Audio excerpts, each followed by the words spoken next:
ರನ್ನ ನಮ್ಮ ಕಿಚ್ಚ ಸುದೀಪ್ ಅವರ ಚಿತ್ರ. ಫ್ಯಾನ್ಸ್ ಅಂತೂ ಫಿಲ್ಮ್ಗೋಸ್ಕರ ತುಂಬಾ ವೆಯ್ಟ್ ಮಾಡ್ತಿದ್ದಾರೆ. ಬಟ್ ರಿಲೀಸ್ ಡೇಟ್ ಮಾತ್ರ ಪೋಸ್ಟ್ಪೋನ್ ಆಗ್ತಾನೇ ಇತ್ತು. ಮಧ್ಯದಲ್ಲಿ ಬೇರೆ ಯಾರೋ ಬಂದು ಚಿತ್ರ ರಿಲೀಸ್ ಆಗಬಾರ್ದು ಅಂತ ಕೇಸ್ ಬೇರೆ ಹಾಕಿದ್ರು. ಬಟ್ ಇವಾಗ ಚಿತ್ರದ ಪ್ರೊಡ್ಯೂಸರ್ ಚಂದ್ರಶೇಖರ್ ಅವರು ಖುದ್ದಾಗಿ ಹೇಳಿದ್ದಾರೆ, ರನ್ನ ಚಿತ್ರ ಮೇ 7ನೇ ತಾರೀಕು ರಾಜ್ಯಾದ್ಯಂತ ಬಿಡುಗಡೆ ಆಗುತ್ತಂತೆ. ಹೌದು, ಮೇ 7ನೇ ತಾರೀಕು. ನಾನಂತೂ ತುಂಬ ಎಕ್ಸೈಟಾಗಿ ಕಾಯ್ತಾ ಇದ್ದೀನಿ. ನನಗೊತ್ತು ಎಲ್ಲ ಕಿಚ್ಚ ಫ್ಯಾನ್ಸ್ನು ತುಂಬ ಎಕ್ಸೈಟೆಡ್ ಆಗಿದ್ದಾರೆ ಈ ಫಿಲ್ಮ್ಗೋಸ್ಕರ ಅಂತ.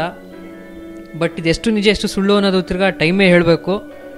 ನಾನು ನಿಮಗೆ ಇದ್ರ ಬಗ್ಗೆ ಕಂಪ್ಲೀಟ್ ಅಪ್ಡೇಟ್ ಮಾಡ್ತಾನೆ ಇರ್ತೀನಿ. ಬಟ್ ನೀವು ನಮ್ಮ ಚಾನಲ್ಗೆ ಸಬ್ಸ್ಕ್ರೈಬ್ ಮಾಡೋದು ಮಾತ್ರ ಮರಿಬೇಡಿ. Stay tuned. ಇವತ್ತು 24ನೇ ತಾರೀಕು ಶುಕ್ರವಾರ ಮಾಲಾಶ್ರೀ ಅವರ ಚಿತ್ರ ಮಹಾಕಾಳಿ ಫಿಲಮ್ ರಿಲೀಸ್ ಆಗ್ತಿದೆ.